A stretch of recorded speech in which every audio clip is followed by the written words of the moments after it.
우리가 함께 읽은 시편 36편은 다윗이 삶을 통하여서 깨달은 지혜와 교훈을 노래하고 있는 시입니다. 다윗은 삶의 깨달음을 통하여 악한 사람이 어떤 사람인지를 설명하고 또 하나님의 인자하심을 찬양하고 있습니다. 또 악인의 결과에 대한 선포와 기도를 올려드리고 있습니다. 그래서인지 이 시편 36편 말씀은 마치 시편 1편에서 악인과 의인의 대조적인 삶의 모습과 결과를 보여주는 것과 닮아 있는 시입니다. 이런 시편 36편은 구조적으로 세 부분으로 나누어서 살펴볼 수 있습니다. 먼저는 1절에서 4절, 이 1절에서 4절은 악한 사람은 어떤 사람인지에 대한 부분을 말씀하고, 또 두 번째로는 5절에서 9절, 이 5절에서 9절은 하나님의 인자하심과 그 진실하심을 찬양하며 그 인자하심을 따르는 자의 모습에 대해 소개하고 있습니다. 그리고 세 번째 부분인 10절에서 12절은 악인과 의인의 대조적인 운명에 대해서 말씀하고 있습니다. 먼저 다윗은 36편 시편을 시작하며 이 땅에서의 악인이 누구인지를, 그 특징을 들며 말씀하고 있습니다. 1절은 악한 자의 특징을 그의 눈에는 하나님을 두려워하는 빛이 없다라고 말씀하며 하나님을 무시하며 하나님을 거부하는 자의 모습이 바로 악인의 대표적인 모습임을 말씀하고 있습니다. 즉 하나님 없이 살아가려고 하기에 하나님을 애써 무시하고 인정하지 않는 모습이 바로 악인의 모습임을 다윗이 이 시편 1절, 36편 1절을 통하여서 우리에게 말씀하고 있는 것입니다. 이어지는 2절에서 4절의 말씀을 통해 더욱 심화적으로 악인의 모습을 설명하고 있습니다. 2절에는 스스로 자랑하며 자신의 죄악이 드러나지 않을 것이라고 생각하고 미워함을 받지도 않을 것이라고 생각하는 악인의 모습을 말씀하고 있습니다. 즉 스스로가 선과 악의 주인이 되어 이 분별해낼 수 있는 왕의 자리에 있음을 믿고 또 자신을 의지하고 있는 이 교만한 모습이 바로 악인의 모습이다라고 다윗은 말씀을 통해 우리에게 전하고 있습니다. 또 죄가 드러나지 않을 거라는 교만과 또 어떤 존재도 자신의 죄를 드러낼 수 없다는 뻔뻔함이 바로 악인의 대표적인 모습을 말씀을 통해 우리에게 전하고 있는 것이죠. 이어지는 3절에는 그런 악인들은 죄악과 속임을 말하며 지혜롭지도 않고 선행을 행하지도 않는다라고 말씀하고 있습니다. 이것은 입에서 나오는 언행의 죄를 일삼는 모습과 또 선한 마음으로 행동하지 않는 그 악의 행동을 의미합니다. 그리고 4절은 잠자리에 눕는 순간까지도 악행을 위한 마음과 생각을 품고 있는 죄악 가득한 모습을 지닌 악인의 모습을 말씀을 통해 소개하고 있습니다. 어떻게 해서든 남을 속이고 자신의 이익을 위해서 남을 짓밟는 모습과 그것을 위해 악을 움켜쥐고 있는 악인의 모습을 말씀하고 있는 것이죠. 다윗은 1절에서 4절의 말씀을 통해 하나님을 인정하지 않고 스스로가 삶의 주인이 되어 악행을 저지르는 악인의 모습을 설명하고 있습니다. 또 그 모습을 한탄하고 있습니다. 어쩌면 시편 36편을 지을 당시에 이 다윗은 자신이 처한 상황 가운데에 악인으로 힘들었을지 모릅니다. 또 그가 살아가는 현실이 이런 악한 세상으로 답답함을 느꼈을지도 모릅니다. 그런데 다윗이 느끼고 소개하는 악인의 모습과 이 악한 세상이 지금 우리가 살아가고 있는 이 시대와 여전히 너무나도 닮아 있는 것 같습니다. 하나님을 무시하고 창조주를 거부하고 자신이 주인 되어 하고픈 것은 무엇이든지 원하는 대로 하고 살라는 이 시대, 서로 속이고 빼앗고 더 가지기 위해서 이기적으로 살아가는 이 시대와 닮아 있는 것 같습니다. 이것은 시대뿐만이 아닙니다. 우리 주위에 하나님을 외면하고 스스로가 주인되어 죄를 죄로 여기지 않고 살아가는 사람들, 또 어떻게 하면 더욱 나를 만족시키고 나의 쾌락을 위해 살아갈까를 밤새 고민하고 그 목적이 인생의 목적이 되어 살아가는 이 악인들과 같은 모습을 가진 수많은 사람들이 얼마나 많이 있습니까? 우리 주위뿐입니까? 나의 모습 가운데 때로는 이런 악인과 같은 모습으로 살아갈 때가 얼마나 많이 있습니까? 시편 36편은 이 말씀을 읽는 우리에게 스스로 악인의 모습이 없는지를 돌아보라고 도전하고 있는 듯 합니다. 또 이런 악한 모습은 우리가 살아가고 있는 이 시대의 모습임을 밝히 알게 해주는 듯 한 하나님의 말씀인 것 같습니다. 그렇다면 악인이 가득한 이 시대와 나의 악한 모습 앞에 우리는 어떻게 나아가야 할까요? 그저 희망 없어 보이는 이 상황을 직면하는 것이 유일한 답일까요? 다윗은 악인과 죄로 가득한 이 세상을 바라보며 답답함과 절망 가운데에 오직 유일한 해답이신 인자하신 그 하나님을 바라보기 시작했습니다. 그리고 그 하나님을 바라보는 것이 유일한 답임을 선포하고 있습니다. 이어지는 5절에서 9절 말씀을 통해 그 초점을 하나님께로 옮겨 하나님의 인자하심을 찬양하기 시작합니다. 어떤 학자는 이 5절에서 9절에 해당되는 이 부분에 대해서 악인의 길을 따르지 않는 의인의 신앙의 고백이다라고 말하기도 했습니다. 다윗은 주의 인자하심을 찬양하며 그 인자하심을 알고 그 안에 살아가는 의인의 모습을 소개하고 있습니다. 또 그런 의인처럼 살아가는 것을 간구하고 찬양하고 있습니다. 5절에서 6절은 주의 인자하심이 하늘에 있고 공중에 사무치는 큰 하나님의 의와 심판을 찬양합니다.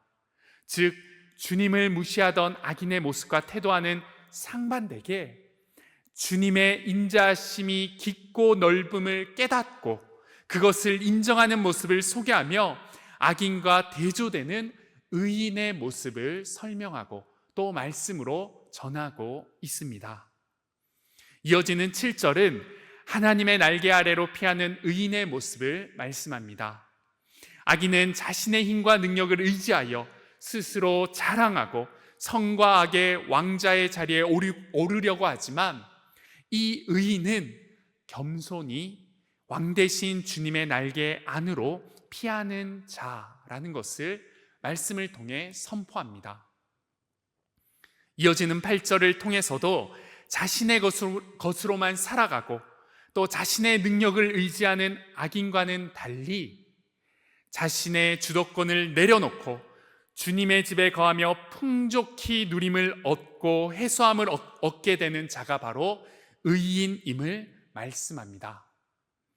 9절은 주님의 빛 안에서 영원히 빛날 그 빛을 보게 되는 의인의 축복받은 삶을 소개하며 1절에 하나님을 두려워하는 빛이 없었던 이 악인과 대조하며 의인의 이 빛이 빛나는 삶을 찬양하고 있습니다.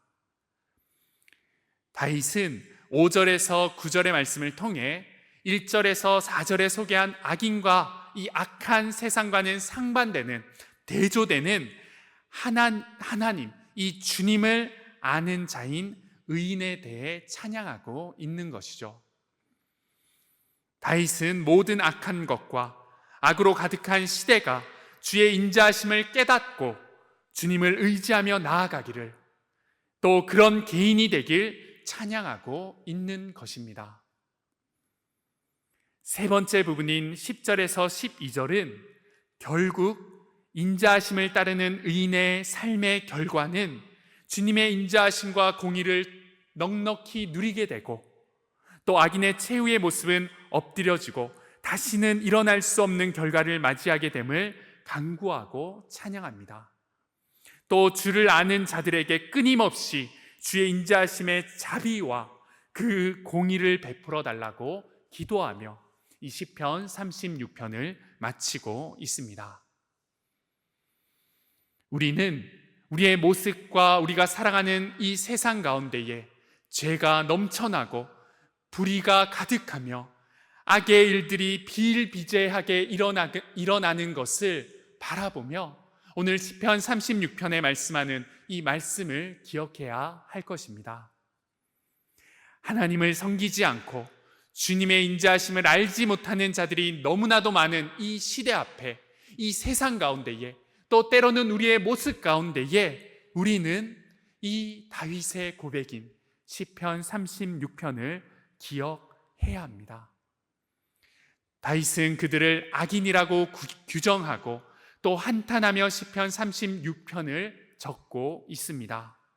그러나 다윗은 그런 악한 악인들로 득실되는 현실에 낙담하거나 희망을 잃지 않고 그 시선을 주님의 인자하심으로 돌려 그 인자하심을 알고 의지하는 의인의 삶을 바라봅니다. 그리고 오늘 말씀을 통해 그 삶으로서의 모습을 우리에게도 요구하고 또 우리에게 그 삶의 모습으로 초대하고 있습니다. 이 시간 악인의 길이 아닌 하나님 안에 거하는 의인의 삶은 어떤 삶인지를 세 가지로 나누어 보며 악한 세상 가운데 주님의 공의와 자비를 누리는 의인으로서 세워지기를 결단하는 귀한 시간 되시길 바랍니다. 더불어 이 시간 우리 안에 있는 악인과도 같은 모습이 있다면 모두 말씀 앞에 내려놓고 오직 하나님이 기뻐하시는 의인의 길을 깨달아 그 길만을 걸어가는 저와 여러분들의 삶이 되길 소망합니다. 첫 번째로 우리는 하나님을 두려워할 줄 아는 자가 되어야 합니다. 1절 말씀입니다. 악인의 죄가 그의 마음속으로 이르기를 그의 눈에는 하나님을 두려워하는 빛이 없다 하니. 1절 말씀에 다윗은 악인들의 본질이 하나님을 두려워하는 빛이 없는 것이라고 말씀합니다. 성경이 말하는 악인과 의인은 이 세상의 기준에서의 도덕적 개념을 기준하여 나누는 분류가 아닙니다. 성경에서 말하는 의인과 악인의 구분은 도덕적 개념을 초월하여 하나님에 대한 자세에 따라 결정되어집니다. 하나님과 어떤 관계를 맺고 있느냐에 따라 악인과 의인으로 나누어지는 것입니다.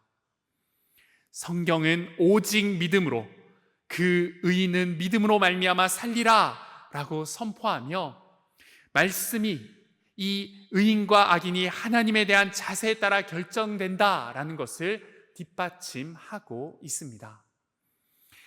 36편 말씀의 악인은 하나님을 두려워하지 않는다라고 선포하고 있습니다. 이것은 달리 말하면 하나님을 인정하지 않는다라는 것입니다. 시편 14편 1절 말씀입니다. 어리석은 자는 그의 마음에 이르기를 하나님이 없다 하는도다. 이곳에서 말씀하는 어리석은 자는 누구입니까? 바로 악인입니다. 악인은 하나님과의 관계에서 그분을 인정하지 않기 때문에 그분에 대한 두려움과 경외함이 없는 자들입니다. 그렇기 때문에 죄에 대한 거리낌이 없고 자신이 삶의 주인이 되어 자기 마음대로 악을 행하며 죄를 짓게 되는 것입니다. 절대자이시고 주권자이신 하나님에 대한 인정과 이 두려움이 없기 때문에 죄 가운데 살아가는 것이 당연하고 익숙하게 되는 것이 바로 악인의 삶의 모습입니다. 사랑하는 동산의 영가족 여러분, 우리는 하나님을 두려워해야 합니다. 우리는 하나님을 두려워해야 합니다. 그분을 두려워하는 삶은 그분 앞에서 그저 무서움과 움츠림으로 살아가는 삶의 태도가 아닙니다. 하나님 앞에서 가져야 할 올바른 두려움은 하나님에 대한 인정으로 그분을 향한 경외하심과 존경심으로 내 영혼을 정결하게 하고 결국은 구원의 길을 걷게 되는 그러한 두려움을 의미합니다. 하나님이 전지전능하신 내 삶의 주인이시자 나의 모든 인생의 인도자이심을 고백함으로 우리는 그분과의 관계를 끊게 하는 죄에서 멀어져야 될 줄 믿습니다. 그것이 바로 악인과 다른 그분을 두려워하는 자의 모습일 것입니다. 사랑하는 여러분, 여러분은 하나님을 두려워하는 삶을 살아가고 계십니까? 여러분의 삶의 모든 영역에서 하나님을 인정하고 그 인정을 통한 경외함의 흔적들이 있으십니까?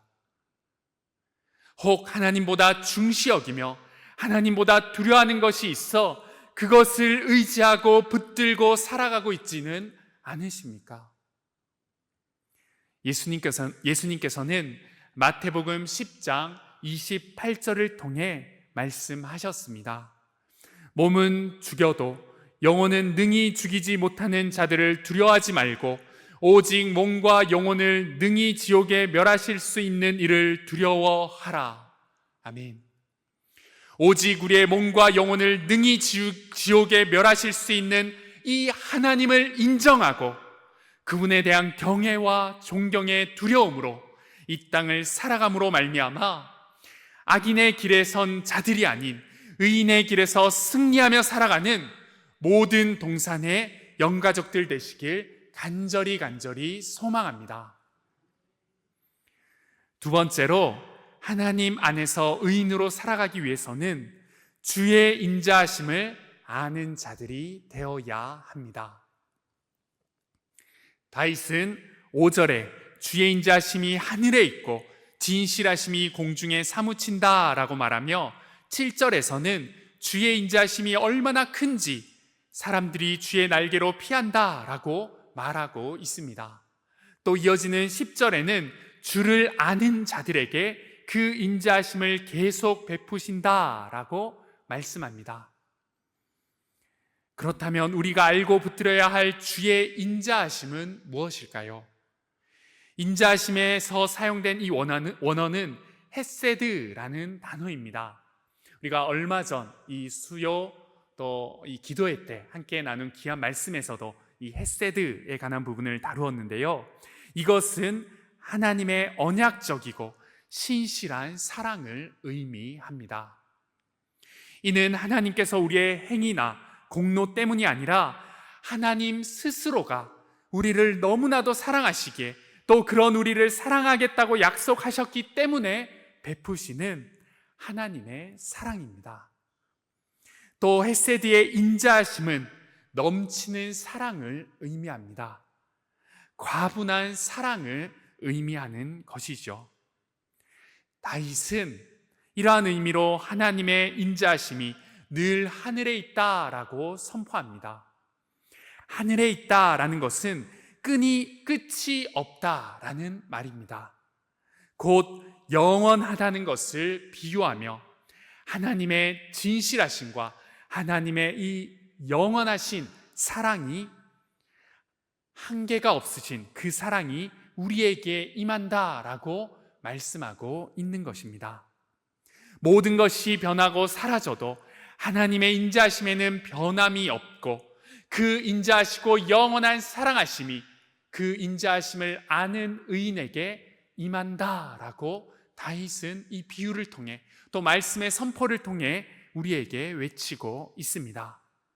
그러나 악인은 이 주님의 인자하심을 알지도 못할 뿐만 아니라 그것을 외면하는 자들입니다.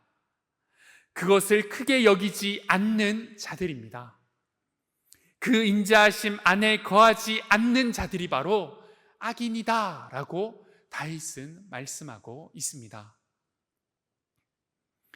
사랑하는 동산의 영가족 여러분, 우리는 영원하시고 변함 없으시고 넘치는 주님의 인자하심을 아는 이 헤세드의 사랑을 아는 자들이 되어야 합니다.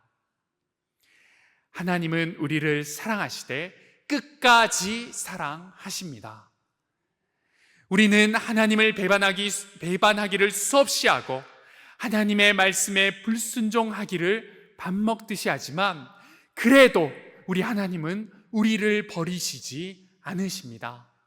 그래도 우리 하나님은 그 사랑을 멈추시지 않으십니다. 다윗은 7절에서 하나님이여 주의 인자하심이 어찌 그리 보배로우신지요 인생이 주의 날개 그늘 아래 피하나이다 라고 찬양하고 있습니다.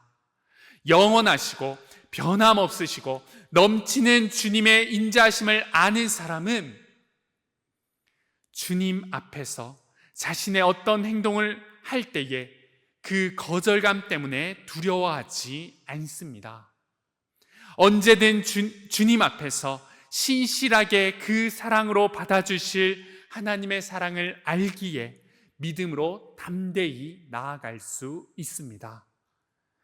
그렇게 주의 인자하심을 아는 자들은 무슨 일이든 어떤 상황이든 신실히 받아주실 그 주님의 날개 그늘로 숨을 수 있습니다.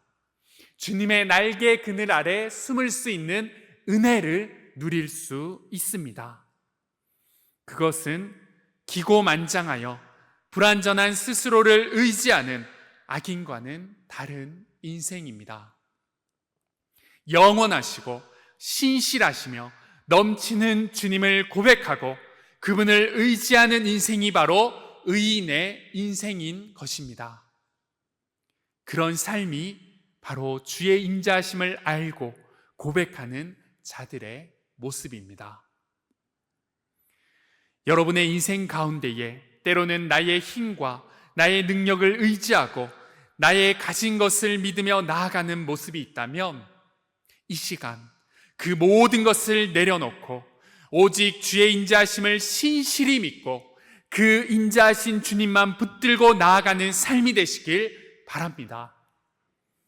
우리의 인생 가운데 갑작스러운 폭풍우를 만날 때에 나의 건강, 나의 물질, 나의 사람, 나의 능력 아래로 피하는 것들이 아니라 피하는 자가 아니라 완전하시고 신실하신 주님의 그늘 아래로 피하는 하나님의 인자하심을 아는 그러한 의인의 삶을 사는 우리 모두가 되시길 바랍니다.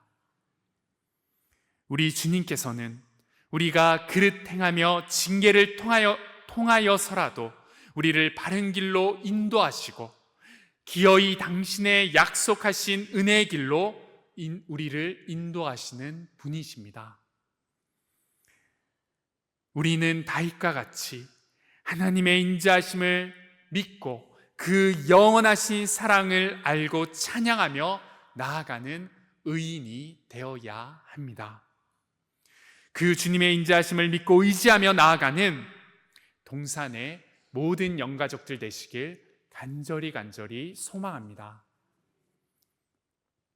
마지막 세 번째로는 우리는 분명한 결과가 있음을 알아야 합니다. 다윗은 12절을 통해 악을 행하는 자들이 거기서 넘어졌으니 엎드려지고 다시 일어날 수 없으리라 라고 선포하고 있습니다. 이는 하나님의 공의의 심판으로 인하여 악인은 반드시 패망하고 다시 회복할 수 없다는 다윗의 인생을 통해 얻은 신실한 신앙의 고백인 것입니다. 악인과 같이 하나님을 두려워하지 않고 또 주의 인자하심을 알지 못하여 범죄하는 길의 끝에는 그 인생의 끝에는 반드시 다시 일어날 수 없는 영원한 패망과 죽음이 있음을 알아야 합니다.